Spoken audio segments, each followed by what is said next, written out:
बिस्मिल्लाहिर्रहमानिर्रहीम। क्लास हम कल चैप्टर नंबर 3 से स्टार्ट कर रहे थे, जिसमें हमने अरिथमेटिक मीन के मेथड 3 डिस्कस किए थे, डायरेक्ट, इनडायरेक्ट और कोडिंग एंड स्केलिंग। अब हर मेथड में हमने दो तरह से न्यूमेरिकल एग्जांपल सॉल्व की थी, एक अनग्रुप डाटा में और एक ग्रुप डाटा में। और इसी तरह मैं ये रिवाइज कर रहा हूँ बात कि हर मेथड में हमने दोनों तरह से क्वेश्चन जो है न्यूमेरिकल सॉल्व करने होते हैं। अनग्रुप डाटा से भी जैसा हमारे पास डाटा होगा वैसा हम मेथड अप्लाई कर देते हैं, वैसा फार्मूला हम यूज़ करते हैं। तो आज हमारा टॉपिक है सेकंड वाली measures of central tendency. First वाली हमने डिस्कस कर चुके हैं, हम उसके 3 मेथड हमने पढ़े थे। आज ज्योमेट्रिक मीन डिस्कस होगा। अच्छा, ज्योमेट्रिक मीन जो है इसका डेफिनेशन के अकॉर्डिंग बड़ी सिंपल सी डेफिनेशन है, ये पेपर में आती है 2 नंबर की। nth root of product of all values. nth root कहाँ से, ये इस वर्ड का मीनिंग क्या है? जब हम कभी बात करते हैं इसको हम बोलते हैं स्क्वायर रूट। इस साइन को हम स्क्वायर रूट कहते हैं। क्यों? क्योंकि इसकी पावर जो है, फर्ज करें यहाँ पे x है तो x की पावर जो है वो 1/2 हो जाती है, इसलिए हम इसको स्क्वायर रूट बोलते हैं।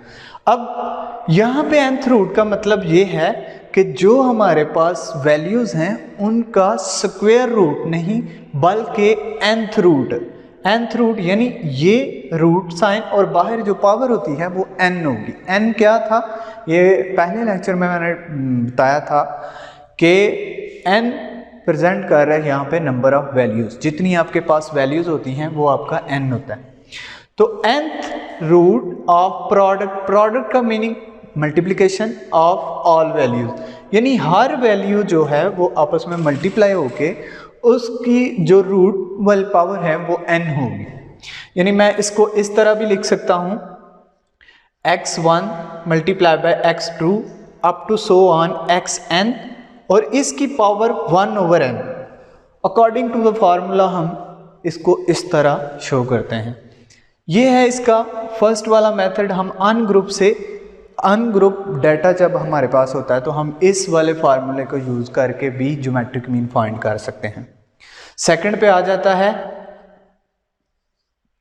Geometric mean antilog into sum of log of x divided by n।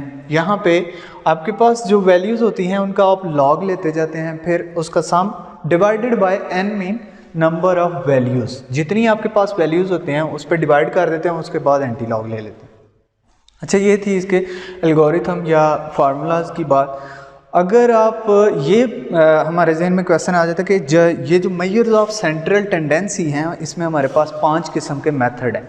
Her method data के अकॉर्डिंग यूज़ होता है, जैसा हमारे पास जिस नेचर का डाटा होता है उस तरह की एवरेज यूज़ करते हैं। फॉर एग्जांपल हमारे पास अभी हम डिस्कस कर रहे हैं ज्योमेट्रिक मीन को, तो कैसा डाटा, किस टाइप का डाटा होगा तो ज्योमेट्रिक मीन यूज़ होगी। यानी हम क्वेश्चन ये भी रेज हो सकता है कि हम हार्मोनिक मीन क्यों नहीं यूज़ करते। तो ऐसा डाटा जो रेशियोज और परसेंटेजेस फॉर्म में हो उसमें हम ज्योमेट्रिक मीन यूज़ करते हैं। अच्छा जी, ये न्यूमेरिकल एग्जांपल है फॉर अनग्रुप डाटा। ये मेरे पास डाटा है 1 2 3 4 5 6 7 8, यानी 8 ऑब्जर्वेशन हैं मेरे पास। और मैंने इसमें से अभी ये वाला log x वाला इग्नोर करें तो ये देखें कि ये डाटा किस टाइप का है, ग्रुप है या अनग्रुप। तो अनग्रुप डाटा है क्योंकि हमारे पास फ्रीक्वेंसी नहीं है, सो हम ये वाला जो फार्मूला है ये यूज़ करेंगे।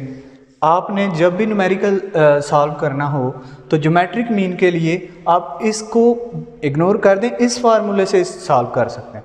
हो इससे भी जाता है, मगर ये एक प्रॉपर मेथड है, आप इससे इजीली फाइंड कर सकते हैं कैलकुलेटर पे, क्योंकि ये सारी कैलकुलेशन कैलकुलेटर पे इजीली सॉल्व हो जाती हैं। जैसे अब x है तो मेरे पास फार्मूले में मुझे सबसे पहले चाहिए log x, तो क्या होगा, हर वैल्यू x में हर वैल्यू जो आपकी पड़ी हुई है उसका लॉग लेते जाएं। लॉग ऑफ 45 आपके कैलकुलेटर पे लॉग का बटन होगा, लॉग प्रेस करना है और 45 लिखना है, इक्वल करेंगे तो ये वैल्यू आ जाएगी आपके पास। इसी तरह हर वैल्यू का लॉग लेते जाएं और एक कॉलम आपके पास बन जाएगा लॉग ऑफ एक्स का, जो मुझे चाहिए इधर। अब लॉग ऑफ एक्स निकालने के बाद आप इन वैल्यूज़ का सम कर लें, सबको ऐड कर लें, तो ये आपके पास वैल्यू आ जाएगी 12.6164। इस वैल्यू को आप यहाँ पे पुट कर दें सम ऑफ लॉग ऑफ एक्स की जगह पे, divided by n number of values, यानी ये जितनी वैल्यूज़ थी आपके पास, कितनी हैं 8, तो यहाँ पे 8 आ जाएगा। और अब इसको डिवाइड कर दें तो 1.57701 आ जाएगा। इसका एंटी लॉग लेना है, जो वैल्यू आई है आपके पास इसका एंटी लॉग लेना है। कैसे? आप शिफ्ट प्लस लॉग, यानी पहले शिफ्ट प्रेस करें, लॉग करें, तो एंटी लॉग का जो है वो प्रेजेंट करेगा वो उसकी स्क्रीन पे कैलकुलेटर की। तो आप इस वैल्यू को आगे पुट करें, एंटी लॉग के बाद फिर से रिवाइज कर रहा हूँ कि शिफ्ट लॉग, आगे ये वैल्यू पुट करें, इक्वल करेंगे तो ये वाला आपके पास आंसर आ जाएगा ज्योमेट्रिक मीन का। किसके साथ? अनग्रुप डाटा के साथ। अच्छा जी, नेक्स्ट आ जाता है ग्रुप डाटा के लिए। मैंने ये बताया था कि हर मेथड में हम ग्रुप से भी और अनग्रुप से भी न्यूमेरिकल सॉल्व करेंगे। तो अब हमारे पास ग्रुप डाटा में डाटा है, ये x है गिवन।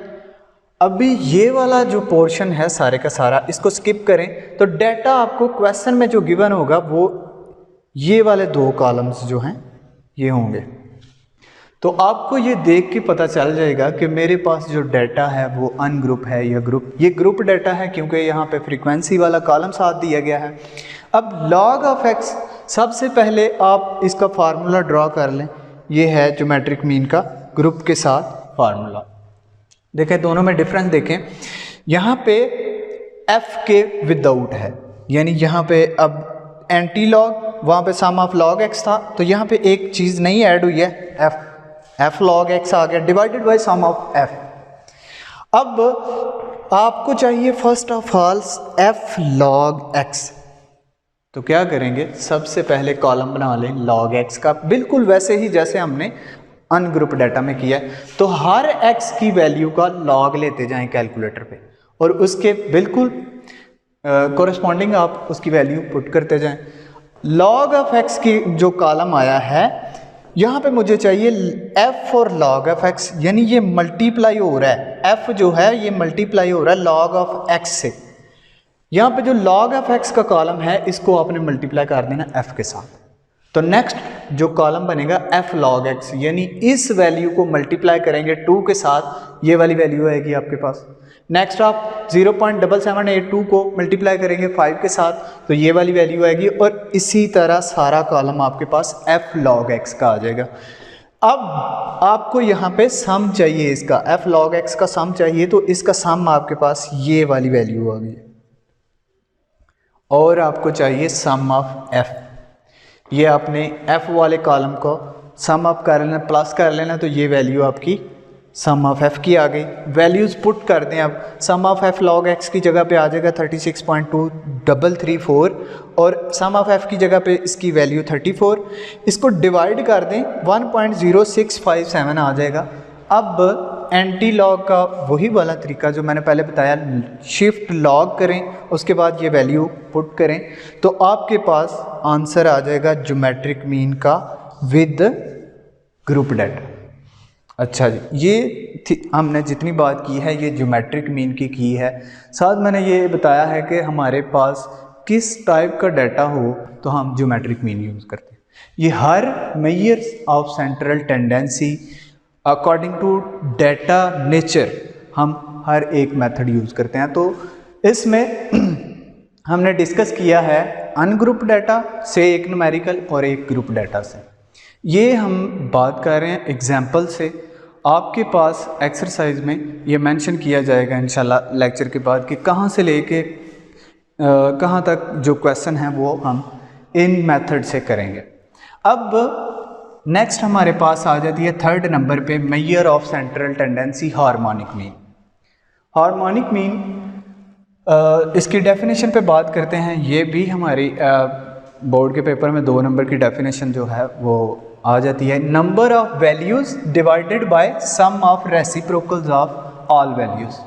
नंबर ऑफ वैल्यूज़ क्या है, ये हमने पहले कई दफ़ा डिस्कस कर चुके हैं कि हम n को प्रेजेंट करते हैं नंबर ऑफ वैल्यूज़। अब divided by sum of reciprocals of all values, तो रेसिप्रोकल क्या है यहाँ पे, किसको कहते हैं? किसी ऑब्जर्वेशन का जो उल्ट है उसको हम रेसिप्रोकल बोलते हैं। यानी जो जहाँ पे जो गिवन हमारे पास वेरिएबल होता है उसकी हर वैल्यू का उल्ट जो है वो उसका रेसिप्रोकल होगा। तो sum of reciprocals of all values, यानी number of values divided by जो आपके पास रेसिप्रोकल वाली सारी वैल्यूज़ हैं उनका सम डिवाइड कर दें तो आपके पास हार्मोनिक मीन आ जाएगा। अनग्रुप डाटा में मैंने इसकी ये एग्जांपल सॉल्व किया। मेरे पास x एक वेरिएबल है, उसमें ये 5 वैल्यूज़ हैं। हर वैल्यू का सबसे पहले मुझे चाहिए क्या, अनग्रुप डाटा में जब मैंने सॉल्व करना हो तो मुझे चाहिए 1/x। यहाँ पे आप कॉलम बना लें, 1/10 करेंगे, जो आंसर आएगा वो यहाँ पे लिखते जाएं। 1/20 जो आंसर आता है वो यहाँ पे, फिर 1/30, तो ये सारे आंसर यहाँ पे लिख लें। जो आपके आंसर्स आए हैं उनको आप सम कर लें कैलकुलेटर पे, और जो वैल्यू आई है सम ऑफ 1/x की वो आपने फार्मूले में यहाँ पे पुट कर देनी है। n नंबर ऑफ वैल्यूज़ हमारे पास 5 हैं, वो 5 ये आ गया divided by sum of 1/x 0.22833 आया है। इसको डिवाइड करेंगे तो आपके पास आंसर आ जाएगा harmonic mean with ungroup data. आपने यहाँ पे सम ऑफ 1/x जो है, ये मोस्टली जो मिस्टेक है यहाँ पे हो जाती है कि हम फार्मूले को sum of 1/x divided by n कर देते हैं, तो ये गलत है। हम नंबर ऑफ वैल्यूज़ को डिवाइड करते हैं सम ऑफ 1/x पे। ये मैंने साथ मेंशन कर दिया। नेक्स्ट है ग्रुप डाटा के लिए, अगर हार्मोनिक मीन हमें फाइंड करना पड़े ग्रुप डाटा में तो आप क्या करेंगे, इसका फार्मूला जो है सबसे पहले वो ड्रा कर लें, तो वो ये है। देखें चेंज क्या है, अनग्रुप डाटा में मेरे पास था n, वहाँ पे मैं आ गया सम ऑफ f, नीचे था 1/x, उसके साथ मल्टीप्लाई हो गया f। बस ये चेंजेस होते हैं अनग्रुप और ग्रुप के फार्मूले में कि जहाँ पे हम n को डिस्कस कर रहे होते हैं वहाँ पे सम ऑफ f आ जाता है, और जहाँ पे हमारे पास वेरिएबल होता है वहाँ हम उसको मल्टीप्लाई कर देते हैं अपने f से। देखें ये मेरे पास वेरिएबल था और सम यहाँ पे f जो है ये मल्टीप्लाई हो गया इससे, और यहाँ पे n था, यहाँ पे सम ऑफ f आ गया। तो अब आपको चाहिए सबसे पहले f मल्टीप्लाई 1/x। सबसे पहले आप 1/x कर लें, x और f ये वाले 2 कॉलम आपको गिवन होंगे। आपसे पूछा जाएगा आपने हार्मोनिक मीन फाइंड करना है इस डाटा का। तो फार्मूला ड्रा करने के बाद आप ये देखते हैं कि मुझे चाहिए कौन कौन सा सम। जो 1/x है ये उसी तरह जैसे मैंने अनग्रुप डाटा में किया था, 1/x की वैल्यूज़ यानी 1/2 किया 0.5, 1/6 किया 0.1667, 1/10 0.1 और ऑनवर्ड ऐसे ही।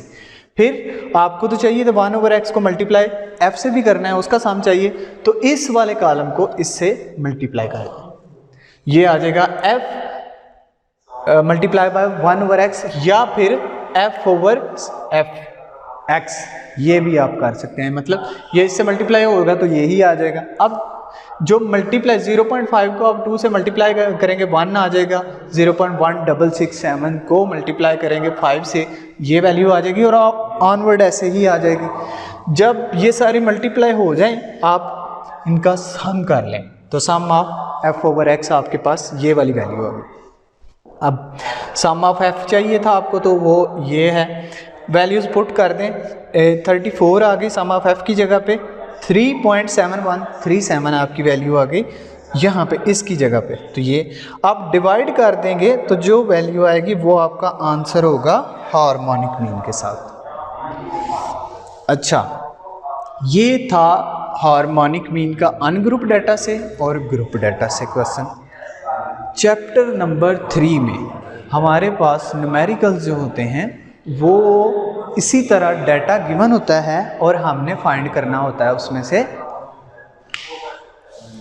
इसी तरह के मेजर्स ऑफ सेंट्रल टेंडेंसी में वो आपसे पूछ लेता है अरिथमेटिक मीन सॉल्व कर दें डायरेक्ट मेथड से, तो वो सिंपल जो हमने इससे पहले डिस्कस किए हुए हैं वो आप फार्मूला सिंपली यूज़ करते हैं और फाइंड आउट कर देते हैं। इसी तरह एक वैल्यू आंसर आता है। अच्छा, एक बात पहले लेक्चर में हमने डिस्कस की थी कि कोई भी एवरेज है हम फाइंड करते हैं, उसमें आंसर का सही होना हमें कैसे पता चलता है कि ये आंसर सही है। तो उसका मैंने ये बताया था, एवरेज कोई भी हो, चाहे आप अरिथमेटिक मीन फाइंड कर रहे हैं, चाहे आप हार्मोनिक मीन फाइंड कर रहे हैं, चाहे आप ज्योमेट्रिक मीन या मीडियन मोड पांचों हैं, कोई भी कर रहे हैं, तो सही होने की दलील ये है कि आपका जो आंसर होता है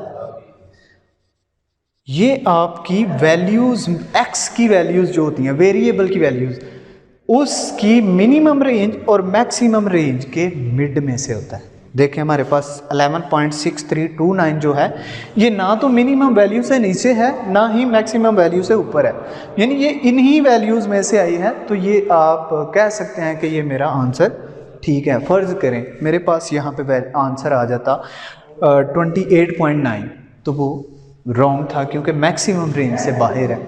और अगर ये -2.4 आ जाता है तो ये मिनिमम रेंज से नीचे है, इसलिए भी ये रॉन्ग है। अच्छा जी, फर्स्ट 2 लेक्चर्स जो थे वो हमने इंट्रो में ही गुजारे हैं। तो लेक्चर का जो हमारे यहाँ या जो मेथडोलॉजी है हर बंदे की डिफरेंट होती है। तो यहाँ पे हम अपना ये स्टैटिस्टिक्स एक सब्जेक्ट है, ये ट्राई करने से, कोशिश करने से हर बंदा हर जो चाहे वो सीख सकता है। ये काम होते रहते हैं और इंशाल्लाह सीख भी जाता है। जो यहाँ पे आ जाता है, जो ये लेक्चर सुन रहा है, ऐसा पॉसिबल ही नहीं है कि उसको कोई बात समझ में ना आए। तो हर लेक्चर में हमारे पास या मैं कहूँ मेरा जो मेथडोलॉजी है, मैं हर लेक्चर में एक लास्ट पे अच्छी बात जो है उसको ज़रूर डिस्कस करता हूँ। तो बेटा कोशिश जो है, आज तक मिसालें जितनी भी हैं कामयाबी की, उसके पीछे जो कॉमन हमें चीज़ मिलती है वो है मेहनत। हर कोई जो अपना यहाँ पे हमारे पास सक्सेसफुल, हमारी सराउंडिंग में जो चीज़ें मिल रही हैं, चाहे वो इंसान है, वो चाहे वो कोई चीज़ है हमें मिल रही जो हमें सर्विस प्रोवाइड कर रही है, तो उसके पीछे मेहनत, एक कॉमन फैक्टर जो है वो मेहनत वाला है। मेहनत ज़रूर किया करें। अगर आप आगे हैं, पढ़ रहे हैं, तो ज़रूर इस पे फोकस करें। अल्लाह पाक आपको जज़ा दे।